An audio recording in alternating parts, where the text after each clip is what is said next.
4장부터는 사도행전이 새로운 국면으로 들어가게 됩니다. 우리 여러분 잘 아시겠지만 사도행전 1장에 예수님께서 제자들과 같이 계시면서 하나님 나라를 가르치시고, 그죠? 그리고 너희가 약속한 바 성령을 기다려라 그렇게 말씀하셨어요. 그리고 2장에 가서 약속한 대로 성령이 임하셨잖아요. 성령이 임하니까 그들의 마음 가운데, 마음이 아니었죠, 그들의 현실 가운데 놀라운 변화가 일어나기 시작했어요. 어떤 말인지는 모르지만 주께서, 성령께서 시키는 대로 말을 했는데 그 말을 자기 난 곳 방언으로 사람들이 듣기 시작하는, 언어가 통일되는 역사가 일어났어요. 그리고 하나님의 그 크고 아름다운 일이 선포되는 아름다운 역사 말이에요. 그리고 나서 3장에 어떤 일이 일어나요? 베드로와 요한이 기도하러 성전을 갈 때, 그때 어느 시간이었다고요? 그들이 늘 기도하러 가던 그 기도 시간에, 이 말은 바꿔 말은 무슨 뜻이다? 특별 집회가 아니고 늘 있던 일상의 삶 가운데서, 그죠? 그리고 그들이 성전 안으로 들어갔나요? 아니죠. 성전 바깥에 있는, 성전으로 들어가는 아름다운 문 앞에서, 성전 바깥에서 놀라운 성령의 사건, 예수의 이름으로 오랜 묶임이 풀리는 사건, 이사야 35장의 그 비전 말이에요. 이사야 61장의 비전, 여호와의 영이 임하실 때 이런 전원자가 뛰는 이 비전이 이루어지는, 성취되는 사건이 일어났어요. 3장의 사건은 어떤 사건이에요? 그 자리는 어떤 자리였다고요?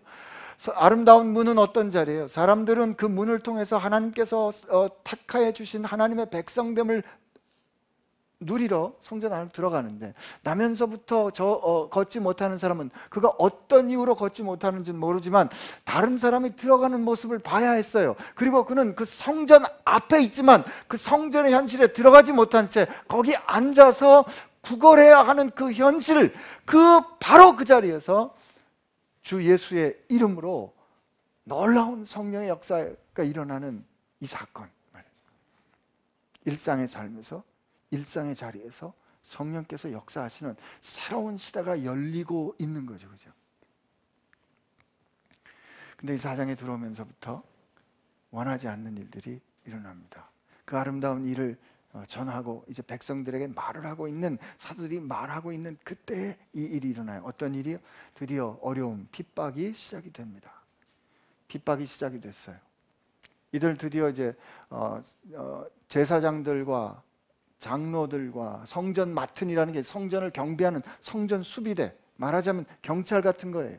템플 폴리스에 이 사람들이 잡히는 사건이 일어났어요. 예수님께서 하신 말씀, 너희가 공회에 끌려갈 거다 하는 이 일들이 성취되기 시작하는 그 장면이 나오는 겁니다. 4장 이제 핍박이 시작이 돼요. 5장 어떤 일이 일어나요? 교회 안에 거짓된 헌신이 일어나요. 6장에 어떤 일이 일어나요? 교회의 일상 가운데 누구 음식을 나눠주는 일에 누구는 도움을 많이 받고 누구는 도움에서 예외가 되는 이 교회 공동체 가운데 갈등이 일어나요.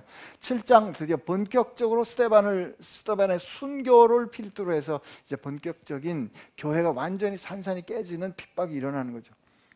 이 원하지 않는 이 현실로 드디어 교회는 들어가는데, 이 원하지 않는 현실로 교회가 들어가는 이때 아주 중요한 비밀이 있는데, 뭔가 하면 사도행전 8장 베드로가 성령에 충만해서 말하고요. 사도행전 4장 8절에 그리고 31절에 그들이 성령에 충만해서 말을 합니다. 아나니아와 삽비라가 거짓을 고할 때 베드로는 그것을 어떻게 해석해요? 너희가 성령을 속일 줄 알았더냐, 이렇게 말하잖아요. 교회 안에 갈등이 일어났을 때 그 문제를 어떻게 풀어요? 성령과 지혜가 충만한 7사람을 선택하죠. 스데반이 순교할 때 어떤 모습이었어요? 그가 성령에 충만한 모습을 보여줍니다.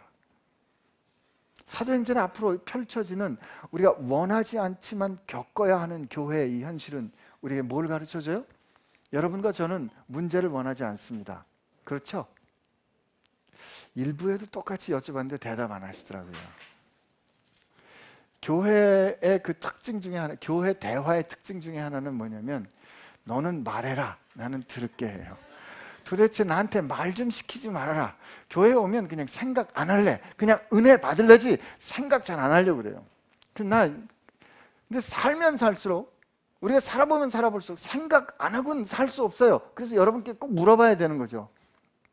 더군다나 1부 예배는 오랜만에 설교한 거지만 4부 예배는 우리가 늘 같이 하는 거 아닙니까? 그러니까 여러분 대답을 들어야 되겠다 이 말이에요. 우리는 문제를 원하지 않죠. 예, 그렇죠. 그러나 우리가 문제를 피해갈 수 있나요? 없어요. 그죠? 당장 우리 교회만 해도 어떤 문제가 있어요? 요 앞에 나가면 주차 문제가 있어요. 우리는 문제를 피할 수 없어요. 내가 결정하지 않은 사도행전 4장과 7장처럼 내가 결정하지 않은 외부로부터 겪는 어려움이 있어요. 내 안에 거짓된 욕망이 일어날 수도 있어요. 우리 가운데 갈등이 일어날 수도 있어요. 각가지 원인과 각가지 이유에 의해서 우리는 문제에 직면해야만 한다는 거죠. 이게 우리 현실이에요. 그런데 이 현실을 어떻게 풀었다? 성경에 보니까 어떻게 풀었다? 성령의 충만함으로. 성령의 충만함으로 말했고, 성령의 충만함으로 그들이 진실이 드러났고, 성령의 충만함으로 사람을 뽑았고, 성령의 충만함으로 증언하고 순교했어요. 자, 여러분이 제가 말할 테니까 여러분이 그렇게 하세요. 성령의 충만으로 이렇게 하세요. 시작. 말하고, 성령의 결정하고, 행동하고, 살았다 이거죠. 그러므로 우리에게 문제가 있다는 건 어떤 기회다? 우리가 성령에 충만한가? 그렇지 않은가를 어떻게 하는 기회다? 보이는 기회라. 우리에게 문제가 있다. 그건 어떤 상황이다? 내가 성령께서 이끄시는 대로 말할 수 있는 기회를 하나님께서 주시는 거예요.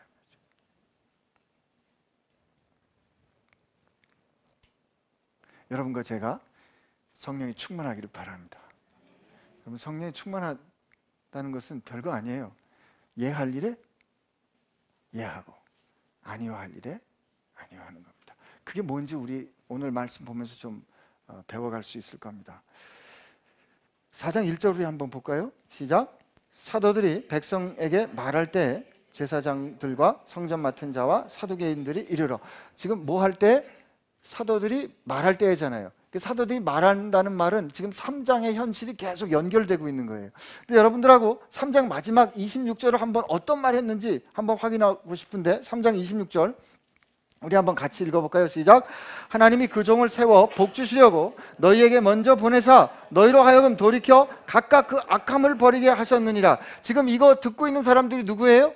베드로를 둘러싼 유대인들이죠. 그죠? 근데 그 앞에 베드로가 이들을 향해서 뭐라고 말했냐면, 처음에 이스라엘 백성들아 라고 그들을 불렀어요. 그리고 그들을 향해서 뭐라고요? 너희들이 생명의 주를 죽였도다 이렇게 말합니다. 그런데 이스라엘의 백성들아 이렇게 불렀던 그가 지난주에 말했죠, 형제들아 라고 불렀다 그랬어요. 근데 오늘 이 26절의 말씀은 원어에 보면 이렇게 돼 있어요. 그의 종을 혹은 그의 아들을 다시 세우신 하나님이, 이때 다시 세우다라는 이 아나스타시아, 이게 그 러시아 사람들이 여자 이름을 그 아나스타시아 이런 이름을 많이 줬는데, 이게 부활한다는 뜻이에요. 다시 이렇게 이게 세운다는 뜻은 주께서 부활시키셨다 이 말이에요. 아버지께서 그의 종 파이스라는 말은 그의 종도 되고 그의 아들도 되잖아요. 하나님이 그의 종, 그의 아들을 다시 세우사, 그러니까 그의 종을 세우신 그 하나님이 그를 너희들에게 먼저 보냈다. 이 보냈다는 완료된 과거예요. 보냈다. 근데 왜 보냈냐면, 지금 너희들로 하여금 너희들의 악으로부터 돌이켜 너희들을 복주시려고, 이 돌이켜 복주시려고, 이건 현재형이에요. 얼마나 기가 막혀요? 하나님께서 지금 여러분과 제가 우리가 살아가고 있는 잘못된 길로부터 지금 돌이켜 하나님께서 지금 복주시려고 우리에게 먼저 그 아들을 보내셨다. 이 일을 이루셨다. 완성하셨다. 이겁니다, 지금. 근데 이 말을 누구에게 전했다고요? 예수를 죽인 자들에게 전한 거예요. 이게 복음입니다. 우리 그런 말 하잖아요. 난 너 정말 싫어. 이건 이제 괄호 열고 괄호 닫고. 야, 너 예수 믿어서 천국 가니? 그럼 나 천국 안 갈래. 왜냐면 나도 천국 가면 얘하고 같이 있어야 되잖아요. 그죠? 교회에서 우리 같이, 혹은 사회에서 같이 지낼 때 성격이 안 맞고 하는 짓마다 믿고 하는 짓마다 내 마음을, 내 그 신경을 건드리는 사람들이 있을 때 우리는 어떻게 해요? 결정하죠. 너하고 나하고는 여기까지야. 너하고 나하고는 이제 여기까지야 라고 우린 마음으로 결정합니다. 근데 지금 이 사도 베드로는 보니까 말이에요, 그들을 이제 앞으로 보면 이제 그들을 핍박할 거예요. 그들을 죽이려고 위협할 거예요. 예수님을 죽였던 하나님의 원수된 그들을 향해서 뭐라고 지금 선언하고 있어요? 너희들이 지금 있는 그 죄에서 돌이켜 복 주시려고 하나님이 그의 아들을 죽음에서 일으켜 너희들에게 보내셨다라고 선언하고 있는 거란 말이에요. 이게 복음입니다. 하나님은 우리가 돌이켜 하나님의 영광의 찬송이 되기를 원하세요. 우리가 돌이켜 하나님께서 기뻐하시는 그 삶을 살아가기를 원하시는 거, 이게 하나님께서 우리에게 바라시는 가장 기본이 되는 목표예요. 그게 그 다른 어떤 가치보다 우선할 겁니다. 그 일을, 저는 이 말씀 보면서 주님 말씀 생각났어요. 주님이 제자들에게 그렇게 가르쳐 주시잖아요. 마태복음 5장에 얘들아, 너희가 전에는 말이야, 너 이웃을 내 몸과 같이 사랑하고 내 원수는 미워하라고 들었지만 이제 내가 너희들에게 말하노니 너희는 원수를 사랑하고 너희를 핍박하는 자를 위해서 기도해라. 누가복음 6장에는 어떻게 해요? 원수를 사랑하고 너희를 핍박하는 자들에게 do good, 선대해라. 그리고 그들이 뭘 달라고 할 땐 줘. 그리고 다시 받을 생각하지 마. 쉽지 않죠? 그러나 이게 복음의 정신입니다. 여러분과 제가 이렇게 되기를 축복합니다. 우리 능력으로 안 될 거예요. 어떻게 하면? 성령에 충만하게 되면. 근데 이제 이 말을 지금 하고 있는데 제사장들과 성전 맡은 자와 사두개인들이 이르렀어요. 그들이 예수 안에 죽은 자의 부활이 있다고 백성들을 가르치고 전함을 싫어했어요. 제자들이 이렇게 가르치는 걸 싫어했어요. 이 싫어하는 몇 가지 이유가 있는데, 우리 먼저 5절 그 사람들이 어떤 사람들인지 한번 좀 보면 5절 6절 한번 봅시다. 5절 6절 시작.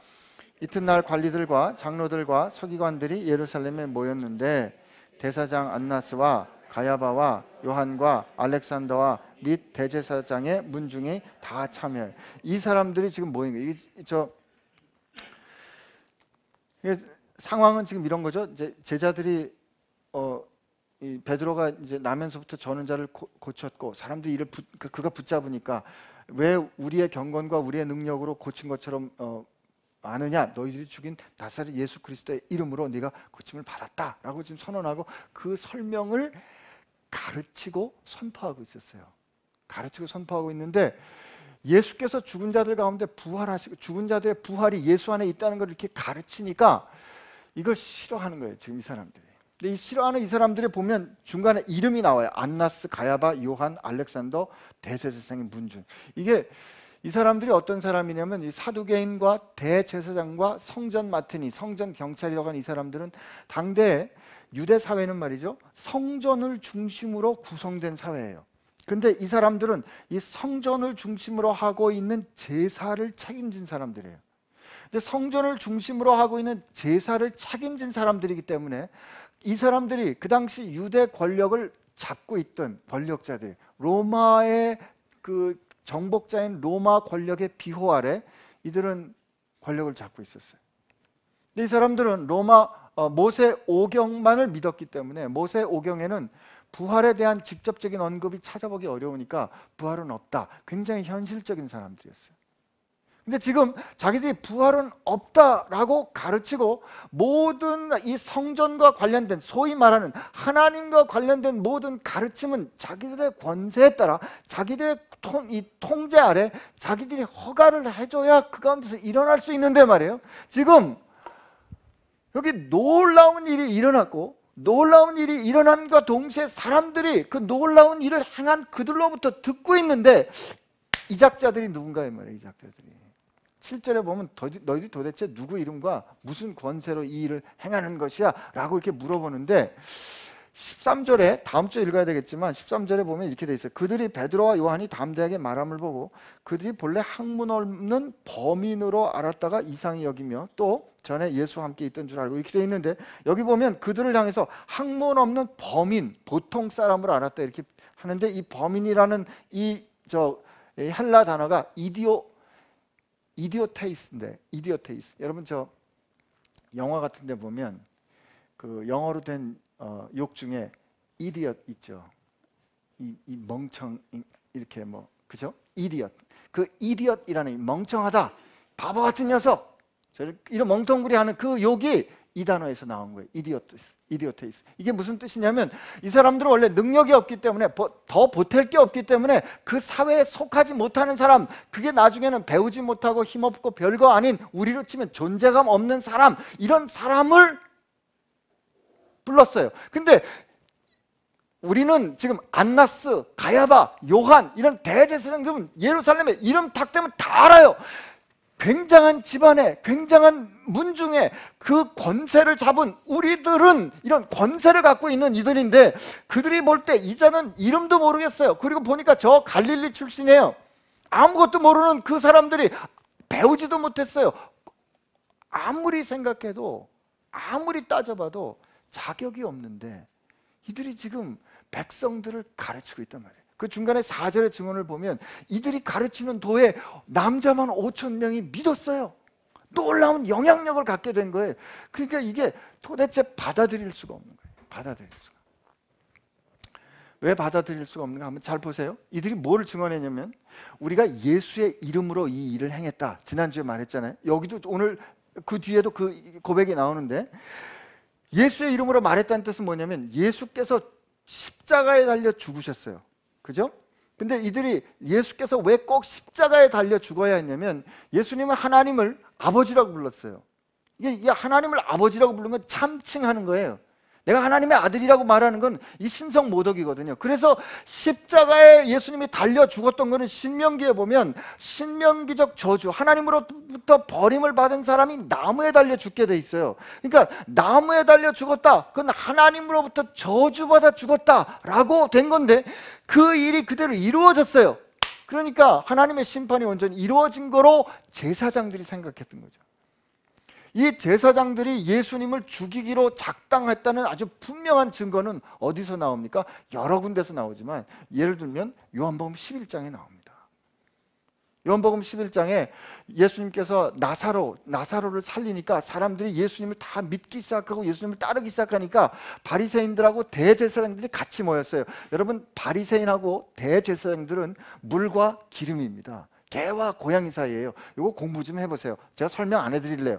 이 대제사장과 바리새인들이 서로 같이 있을 수가 없는데, 그 상황에 보면 둘이 같이 모여요. 같이 모여서 걱정한다고요.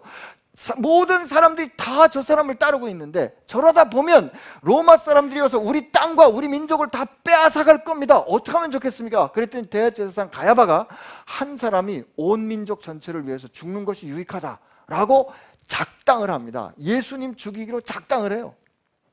그들이 그렇게 작당해서 십자가에 달려 예수님께서 죽으셨어요. 자기들은 그렇게 해결한 줄로 알았는데, 그 예수의 제자들이 뭐라고 떠들기 시작했냐면, 그 예수께서 다시 사셨다는 거예요. 그 예수께서 다시 사시고, 그 자신 예수께서 그 다시 살았다고 하시는 그 예수의 이름으로 지금 뭘 하고 있냐면, 그 예수의 이름으로 나면서부터 걷지 못하는 사람에게 명령했는데 그가 일어났잖아요. 예수의 이름으로 명령했는데 예수의 이름으로 명령한 게 현실이 되었어요. 그 말은 그 이름의 주인인 예수께서 지금 살아계셔서 이 상황을 통치하고 계시다, 이 뜻이거든요. 그러면 지금 걷지 못하는 사람이 걷는 이 현실이 예수의 이름으로 되었다는 것은, 그들이 말한 죽은 자의 부활이 일어났다는 뜻이고, 죽은 자의 부활이 일어났다는 것은, 그리고 예수 안에 죽은 자의 부활이 있다는 것은, 하나님께서 지금 새롭게 시작하는 새 통치가 시작된 거기 때문에, 새 통치가 시작됐다는 것은 이제까지 자기들이 붙잡고 있던 기득권이 거부되는 상황이 되는 거예요. 복잡하게 설명드렸는데요, 그냥 여러분께 그냥 여쭤볼게요. 나면서부터 걷지 못하는 사람이 걷는 거는 기쁜 일입니까? 나쁜 일입니까? 근데 이 사람들 왜 기뻐하지 않았어요? 요한복음 9장에 보면 나면서부터 소경된 사람이 눈을 뜨게 됐잖아요. 근데 왜 거기 있는 서기관들하고 성경 선생들은 왜 발끈했어요? 왜 그 일 행하신 예수님 향해서 저 죄인이라 그랬어요? 안식일에 고쳤다고 그랬잖아요. 그죠? 지금 성경은 뭘 보여줘요? 여러분, 우리 가운데 이런 태도 없나요? 진짜 좋은 일이야. 진짜 감사한 일이야. 그런데 내가 싫어하는 사람을 통해서 그 일이 일어났어요. 그럼 우리 어떻게 한다? 안 좋아해. 안 좋아해. 속으로 배 아파하죠. 그러면서 어떻게 하든지 그 가치를 좀 내려놓는 이 태도 말이에요. 우리 아침 저녁 TV만 틀면 그거 나오잖아요. 이런 소위 말하는 진영 논리에 의해서 옳고 그름을 따르지 않고 어느 당이냐에 따라서 이 때법을 쓰는 거 우리 날마다 보고 있잖아요. 그게 얼마나 상황을 망가뜨리고 있냐. 여러분과 저는 성령에 충만한 사람들은 옳은 일에 예할 일에 예하고 아니할 일에 아니해야 합니다. 좋은 일은 좋은 일이라고 그래야 돼요. 내가 이걸 인정하는 게 내게 손해가 될지라도 그 일을 그렇게 인정해야 됩니다. 그게 성령 충만한 거예요. 교회가 살다 보면 부끄러운 일 겪을 수 있어요. 우리들이 잘못한 일 있을 수 있어요. 그때 어떻게 해야 돼요? 잘못했습니다. 이건 하나님께서 기뻐한 일이 아닙니다 라고 우리가 먼저 하나님 앞에서 가슴을 찢고 우리가 입었던 명예의 옷을 내려놓고 벗어놓고 하나님 앞에 잘못했습니다 그래야 한다고요. 이게 성령 충만이에요. 그렇지 이게 우리는 어떻게 말하냐면 교회가 그래도 교회가 덕을 세워야지, 교회가 그러면 안 되지 라고 우리가 고백해야 될 일 아니라 그래야 될 일 자꾸 끌어안고 숨겨요. 속에서 썩고 있어요. 속에서 썩고 있기 때문에 고름 냄새, 썩는 냄새, 똥내가 진동한다고요. 근데 자꾸 덮어요. 자꾸 감춰요. 제가 파키스탄 갔을 때 거기 그 사람들 평토장 하더라고요. 그냥 땅 위에다 사람 넣고 그 위에다가 이렇게 흙을 덮어놨는데 여름이 얼마나 더워요. 파키스탄 얼마나 더워요. 그 옆에 지나가는데 막 말할 수 없이 지독한 냄새나 회칠한 무덤 같다고 그랬잖아요. 오늘 우리가 그런 모습 아닐지. 정직해야 하고 좋은 일에 기뻐할 수 있어야 하고요. 슬퍼해야 할 일에 슬퍼할 수 있어야 합니다. 근데 그게 왜 안 보여요? 왜 안 보여요? 내 기득권을 빼앗길까 봐, 내 위선이 드러날까 봐, 내 영향력이 줄어들까 봐, 나보다 다른 사람을 통해서 아름다운 일이 일어날 때 그게 배 아프니까. 목사들이 제일 나쁜 게 뭐예요? 다른 목사 설교 잘하면 아멘 해야 되는데 아멘이 안 나와. 왜 나는 왜 저 본문에 저 묵상이 안 나올까를 가지고 땅을 치는 거 아니에요? 제일 어려운 게 뭐예요? 나보다 설교 잘하는 분이 내 앞에서 설교할 때 그 다음에 설교하기가 제일 어렵다는 거 아니에요? 라고 생각하는 이 목사들은요, 지금 이 사두개인들과 제사장들과 성전 맡은 이와 다른 게 하나도 아닙니다. 하나님께서 행하시는 일 기뻐해야 되잖아요. 여러분과 제가 그렇게 기뻐할 수 있는 그런 눈 가졌으면 좋겠어요. 근데 아무튼 이런 일이 일어나고 이런 어간에 이제 이 베드로하고 저 요한을 밤새 가둬놓고 난 다음에 여기 보면 밤새 그 잡혀갔는데도 저항 따로 안 했어요. 변호사도 안 쓰고 뭐 이랬더라고요. 근데 그래서 그 다음날 아침에 이렇게 신문을 하는데 질문이 이거였어요. 너희가 무슨 권세와 누구의 이름으로 이 일을 행하였느냐. 질문이 이거였죠, 그죠? 근데 그 질문을 베드로가 어떻게 성령에 충만해서 그 질문을 다시 해석하는가 하면은 우리 8절 9절 한번 읽어보겠습니다. 시작. 이에 베드로가 성령이 충만하여 이르되 백성의 관리들과 장로들아, 만일 병자에게 행한 착한 일에 대하여 이 사람이 어떻게 구원을 받았느냐고 오늘 우리에게 질문한다면, 난 하나님께서 여러분에게, 제게 이런 지혜 주시기를 축복합니다. 여러분, 우리 인생을 살다 보면 어려운 질문 받습니다. 힘든 질문 받아요. 어려운 상황에 부딪혀요. 그때 우리가 해야 될 일은 그 질문을 정확하게 해석하는 거예요. 하나님께서 우리로 하여금 이 질문이 가지고 있는 의미가 뭔지 제대로 파악할 수 있도록 하나님 눈을 열어주세요. 이렇게 기도해야 돼요. 오늘 뭐라고 얘기했냐면, 너희가 무슨 권세와 누구의 이름으로 이 일을 행했느냐 이렇게 물어볼 때 이들이 뭐라고 대답하냐면 이렇게 돼 있어요. 만일 병자에게 행한 착한 일에 대하여 이 사람이 어떻게 구원받았느냐고 우리에게 질문한다면, 이 질문을 새롭게 해석한 거죠. 나는 세상 사람들이 여러분에게 그렇게 질문했으면 좋겠어요. 당신이 볼 때는 이렇게 답답하고, 당신이 볼 때는 이렇게 억장이 무너지고, 당신이 볼 때는 이렇게 앞뒤 사방이 꽉 막힌 상황에서도 어떻게 당신은 여전히 소망을 가질 수 있느냐고 물어본다면, 내가 주인 돼서 그전에는 내가 어떻게든지 벌어보려고 아둥바둥 살다가 이제는 내 것을 넉넉히 나누어줘도 내가 풍성히 누리며 살 수 있는 그 변화의 이유가 무엇이냐고 내게 물어본다면, 내가 지금 이렇게 병들었어도 내 마음 가운데 영원한 생명을 향한 이 기쁨이 샘솟듯 터져나오는 이유가 뭐냐고 당신이 내게 물어본다면, 우리가 서로 이렇게 잘 모르고 서로 다른 사람들인데 이렇게 다른 사람들이 함께 모여서 아름다운 공동체를 나는 죽었다 깨어나도 안 될 것 같은데 이렇게 되어진 이유가 뭐냐고 당신이 물어본다면, 나는 하나님께 버림받았다고 생각했고 하나님께 도저히 갈 수 없는 사람이라고 생각했는데, 오늘 내가 하나님을 아버지라고 부르게 된 이 변화의 이유가 무엇이냐고 당신이 내게 물어본다면, 이라고 여러분이 다시 질문할 수 있는 축복이 있기를 바랍니다. 난 이런 변화가 우리 가운데 있었으면 좋겠어요. 이 질문과 이 갈등과 이 어려움이 있게 된 이유는 그 가운데 착한 일, 그 가운데 놀라운 일이 일어났기 때문에 그런 거예요. 성령께서 우리 삶 가운데 그런 놀라운 일, 착한 일을 일으켜 주시기를 여러분 소망하시고, 그런 일이 일어나고 그런 일 때문에 여러분들이 질문받게 되기를 원합니다. 누구의 권세로, 누구의 이름으로 이런 일이 당신에게 일어났는가?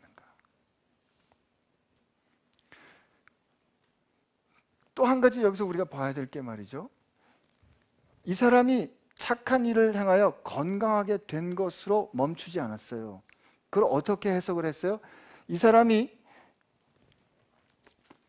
중간에 보면 10절에 보면 이 사람이 건강하게 되어 너희 앞에 섰다라는 육체의 치유에 관한 부분이 있지만, 9절에는 이 병자에게 향한 착한 일에 대하여 이 사람이 어떻게 뭘 받았다고요? 구원을 받았다고요. 이게 여러분과 제가 예수님을 통하여서 우리 삶 가운데 일어난 변화는요, 우리가 주님 앞에 나갈 때 다 소원이 있어요. 주님 앞에 나갈 때 다 기도의 제목들이 있어요. 맞습니다. 그리고 주님은요, 어떤 기도의 제목이든지 그 기도의 제목에 응답해 주십니다. 제 말이 아니에요. 구하라, 주실 것이요.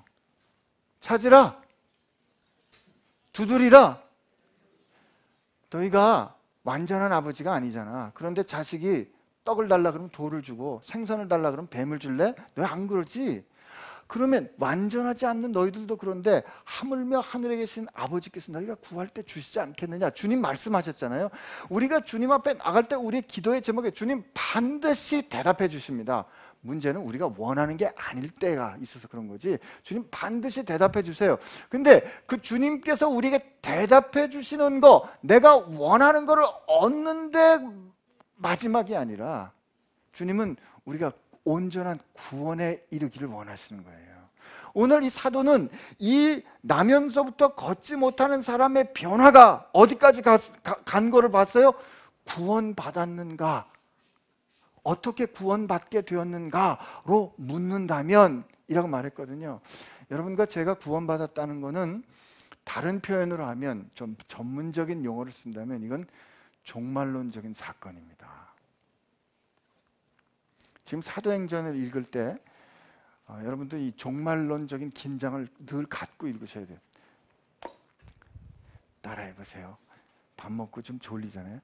우리가 구원받았다는 것은 내 종말이 왔다는 뜻입니다.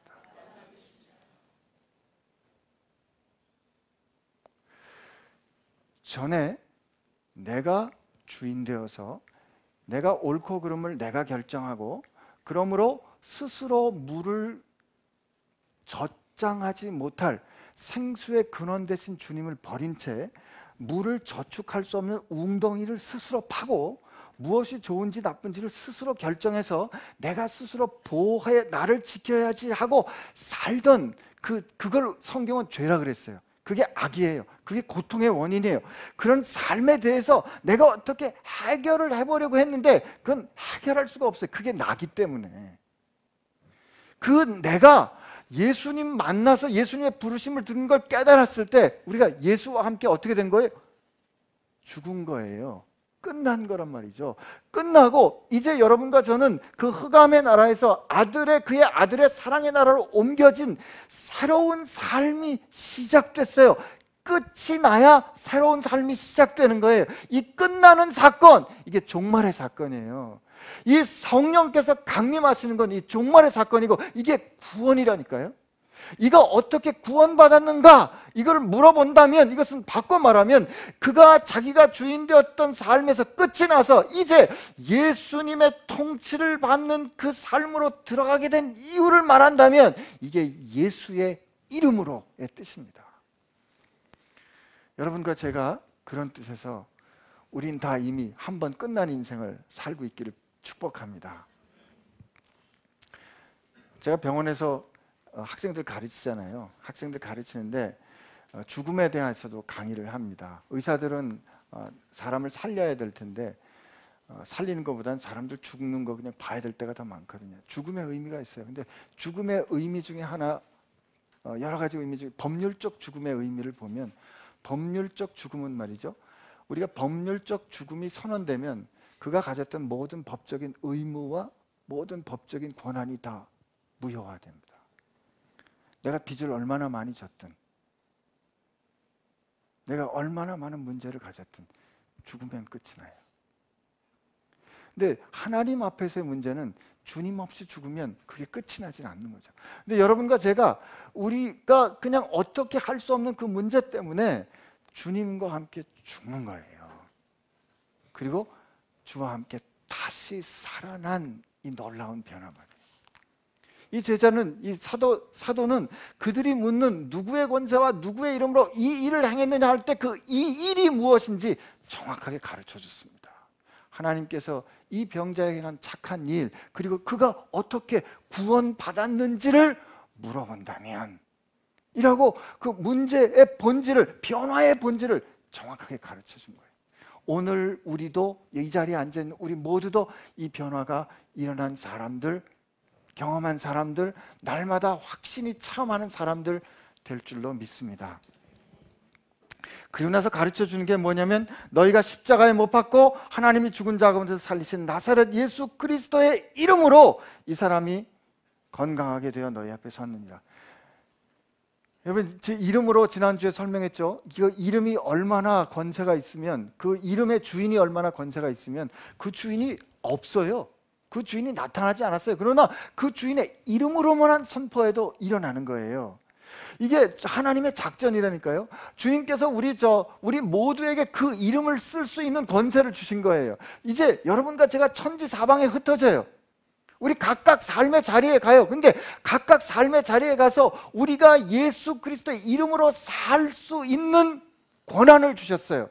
그 말은 무슨, 그걸 통해서 하나님께서 세상을 통치하시겠다 이거예요. 근데 이 놀라운 사건에서 여기 이 대조를 보세요. 너희가 십자가에 못 박고,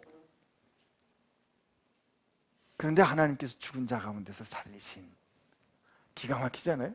너희가 십자가에서 못 박고 하나님이 살리신 나사렛 예수 그리스도. 여러분, 저 나사렛 예수는 좋은 뜻일까요? 나쁜 뜻일까요? 더 안 물어볼게요. 요거만 물어볼게요. 나사렛 예수는 좋은 뜻일까요? 나쁜 뜻일까요? 나쁜 뜻? 왜 나쁜 뜻이에요? 하대하는, 이야, 성경 공부 좀 하셨어요. 맞아요. 어떻게 알아요? 나사렛이란 동네 자체가 이방인의 땅이었어요. 그리고 거기는 떠돌다가 부평초처럼 떠돌다가 버림받은 사람들이 가는 땅이었어요. 그걸 내가 어떻게 증명할 수 있느냐? 빌립이 말해요. 요한복음 1장에 빌립이 나다니엘이라는 사람 만나가지고 예수님께 가보자 그래요. 예수님께 가자 그러면서 나사렛 예수시다. 그랬더니 나다니엘이 이 사람이 공부 좀 한 사람이거든요. 야, 나사렛에서 무슨 선한 것이 나겠는가? 그게 나사렛이란 평가예요. 근데 예수님은 자기 앞에 나사렛 예수라는 평가를 갖기를 기뻐하신 거예요. 그런데 그 나사렛 예수가 그리스도야. 죽은 자들 가운데 우리가 죽었으나, 그거를 죽였으나 하나님께서 살리셨어요. 나사렛 예수 그리스도야. 그 뒤에 너희 건축자들이 버린 돌을 하나님께서 그를 모퉁이와 머릿돌 삼으셨다는 거죠. 그리스 건축, 고대 그리스 로마의 건축은 이쪽에서 오는 벽과 이쪽에서 오는 벽이 서로 만나서 건물을 이루어야 되는데, 이쪽에서 나오는 돌, 이쪽에서 나오는 돌이 서로 지지할 모퉁이돌, 코너스톤이 있어야 돼요. 그래야 이게 건물이 세워지는 거예요. 이게 모퉁이돌이에요. 그리고 그 사람들이 1세기, 2세기에 세웠던 그 아치가 아직도 안 무너져요. 어떻게 아치를 만드는가? 여기 돌들을 이렇게 싸가는데 서로 이렇게 돌들을 싸갈 때 이게 왕 무너질 거 아니에요. 여기 쐐기 모양으로 딱 박아놓은 돌이 있어요. 이게 캡스톤이에요. 이 쐐기 모양으로 박아놓은 이 돌 때문에 이 아치가 몇천 년이 지났는데도 안 무너지는 거예요. 사람들은 버렸어요. 예수께서 아주 산산이 버려졌어요. 형편없이 버렸어요. 그런데 그 버린 돌을 하나님께서 그를 새롭게 지어가시는 하나님의 전에 모퉁이돌, 머릿돌을 삼으셨다는 거죠. 우리는 예수님이 될 수는 없지만 예수님이 우리의 삶의 길이 되고 우리로 하여금 범사에 그의 분량에까지 자라는 희망을 하나님께서 정하셨을 때는 여러분과 제가 그분 닮아가기를 원하십니다. 그러므로 지금 여기 보니까 세상에 안 좋은 단어는 다 나왔어. 이 사람들이 이디엇이야. 베드로와 요한을 이 학벌 좋고 집안 좋고 명문 있는 사람들이, 권력 잡은 사람들이 이디엇으로 봤어요. 별거 아닌 놈으로 봤어요. 그런데 이 사람들은 못하는 걸 이 사람들은 했잖아요.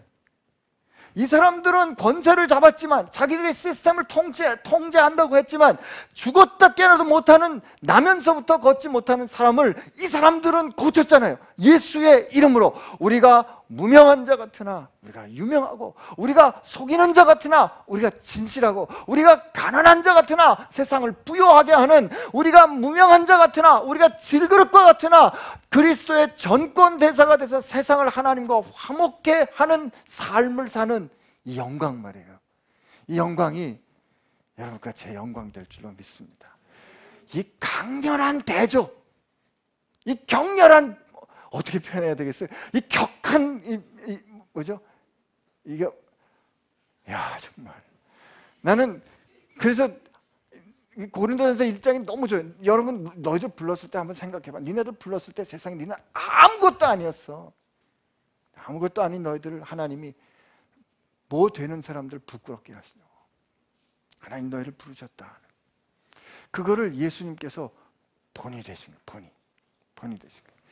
근데 말이에요, 제일 마지막에 12절의 말씀 우리 한번 같이 읽겠습니다. 우리 한번 믿음으로 선포합니다. 시작. 다른 이로서는 구원을 받을 수 없나니 천하 사람 중에 구원받을 만한 다른 이름을 우리에게 주신 일이 없음이라 하였도다. 아멘. 이거 말이에요, 요거 가지고 아주 불편하게 생각하는 분들이 많아요. 이래서 기독교인들은 너무 배타적이고, 이래서 기독교인들은 자기들밖에 모르고, 세상에 등산하는 길이 뭐 어디 하나뿐인가, 정상에 오르는 길이 여러 가지지, 하나님은 다 사랑하셔서 불교에게도 말이에요, 저 이슬람 사람에게도 다 자기의 그런 것들을 알게 하셨는데, 그래서 뭐라고 말하냐면 익명의 그리스도인이라고 불러요. 어나니머스 크리스천. 그래서 불교도 가운데도, 이슬람교도 가운데도 하나님은 익명의 그리스도인을 뒀다고 누가 말해요? 우리 집안에서 말해요. 우리끼리. 그리고 이걸 가지고 막 따져요. 반대로 동성애는 잘못됐으니 우리가 나가서 피켓을 들고 동성애 잘못됐다고 세상하고 싸워가지고 설득해서 우리가 이겨야 됩니다. 동성애 잘못됐다고 그걸 싸워야 한다고 이렇게 말하기도 하고요. 근데 여러분, 인생의 경험을 한번 두고 보세요.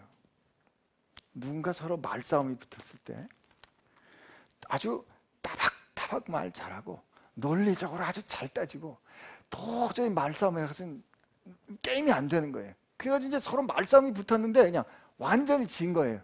그래서 네가 옳다, 네가 옳다. 그래, 너 그렇게 살아. 그렇지만 그렇게 해서 졌을 때 우리가 그 사람의 주장에 동의합니까? 안 하죠. 동의 안 합니다. 동의 안 합니다. 그래, 너 참말 잘한다. 너 그렇게 살아. 사도들은요, 세상에 구원받을 다른 이름을 주신 적이 없다는 사실을 증명하려고 하지 않았습니다. 그 논리적으로 따져서 설명하려고 하지 않았어요. 왜? 그게 현실인데. 아침마다 동쪽에 해가 뜨는 거 여러분 아침마다 일어나서 동쪽에 확인하세요? 안 하죠? 왜? 그게 진실이고 그게 사실이니까. 그거를 우리가 이거 증명할 필요가 없는 자명한 진리. 다만 그들은 그것을 살았을 뿐이에요. 다만 그들은 그 현실을 누리고 살았을 뿐이에요. 오늘 우리 교회 가운데 우리 안에 계신 이는 세상보다 큰 분이십니다.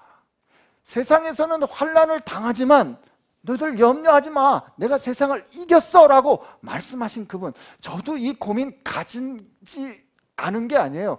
어떻게 주님 모르고 죽은 사람들 그럼 어떻게 하는, 그거 걱정하지 마세요. 하나님 다 알아서 해결하세요.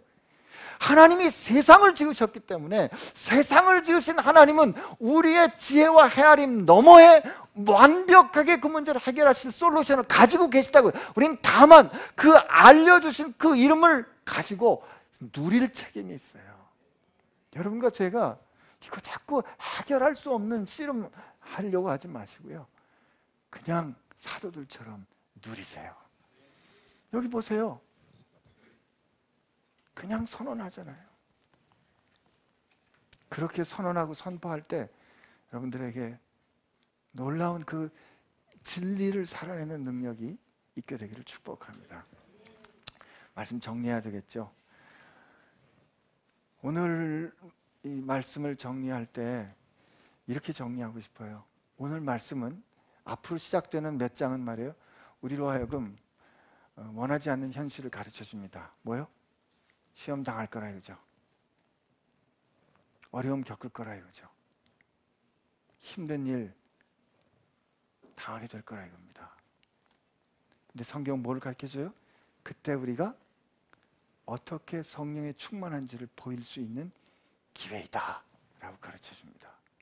그때 세상을 이기신 예수의 이름을 우리에게 주셨음을 기억하고 그 이름으로 선포해서 오늘 사도들이 받았던 그 놀라운 질문들 받게 되는 여러분들 되시기 바랍니다. 그 질문 받았을 때 어려움 중에 여러분들 이렇게 꼭 대답하셔야 돼요. 만약에 당신이 오늘 이 상황 가운데 왜 이렇게 아름다운 일이 일어났느냐고 묻는 것이라면 다른 이름이 아니고 오직 구원받을 그 유일한 이름 예수께서 이 일을 나를 통하여 행하신 겁니다. 겸손하게 그러나 당당하게 흔들림 없이 선포하시는 축복이 여러분과 함께 하시기를 바랍니다. 우리 같이 기도하겠습니다.